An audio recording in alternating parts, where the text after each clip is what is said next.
यह कहानी है एक गरीब लड़की पारो की, जो अपने मामा के गांव आई थी। उसे क्या पता था कि किस्मत उसकी ज़िंदगी बदल देगी। मामा के घर पारो को बहुत अपनापन मिला और उसकी हमउम्र सहेली बनी नताशा। नताशा मामा की लड़की थी।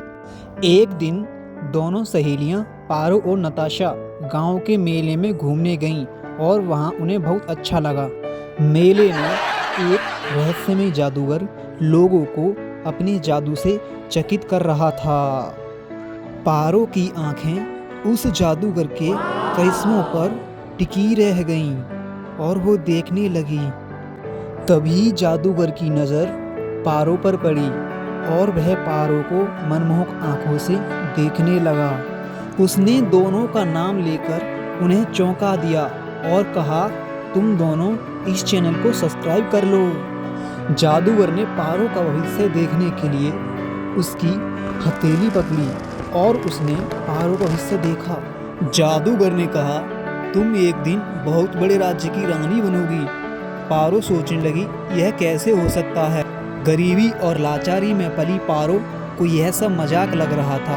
वह इस बात पर जादूगर पर हंसने लगी। उसी मेले में पहुंचे उत्तर प्रदेश के शाही परिवार से संबंध रखने वाले राजा संतोष।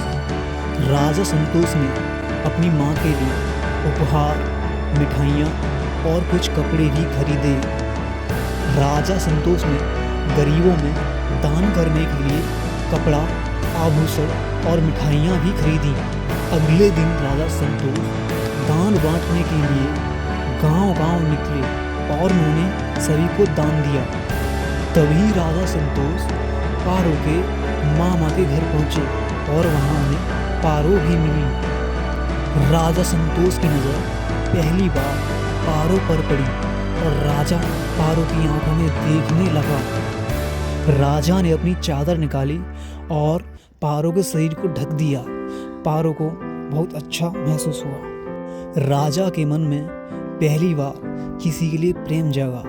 वो थी पारो, सिर्फ पारो। राजा ने अपनी माँ से अपनी दिल की बात कही और कहा, माँ, मैं एक लड़की से बहुत प्यार करता हूँ। रानी माँ ने कहा, मुझे ये रिश्ता बिल्कुल भी मंजूर नहीं है। इस बात से राजा नाराज हो गया। राजा ने राजपाट छोड़ने की बात कह दी। इस बात से रानी माँ डर गई और वो शादी के लिए तैयार हो गई। रानी माँ राजा का रिश्ता लेकर हाथी पे सवार होकर सैनिकों के साथ पारो के मामा के यहाँ पहुँच गई। रानी माँ ने पारो से शादी का प्रस्ताव रखा और कहा, बेटा, क्या तुम मेरे राजा संतोष से शादी करोगी? पारो ने डरते डरते सहमति दे दी और कहा, रानी माँ, जैसा तुम कहोगी मैं वैसा ही करूँगी। कुछ ही दिनों में शाही बारात बड़ी धूमधाम से पारो के घर पहुंच गई। हर तरफ जश्न की तैयारी और खुशियों का माहौल।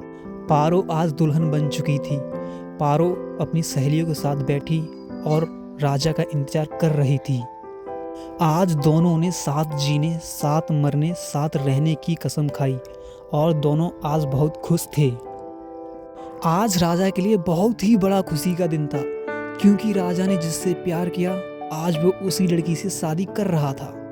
पारो का आज आखिरी दिन था मामा के घर पर, क्योंकि आज उसकी विदाई की जा रही थी और पारो बहुत रो रही थी। और इस तरह एक गरीब लड़की बनी एक राज्य की रानी। जादूगर की बात सच हो गई।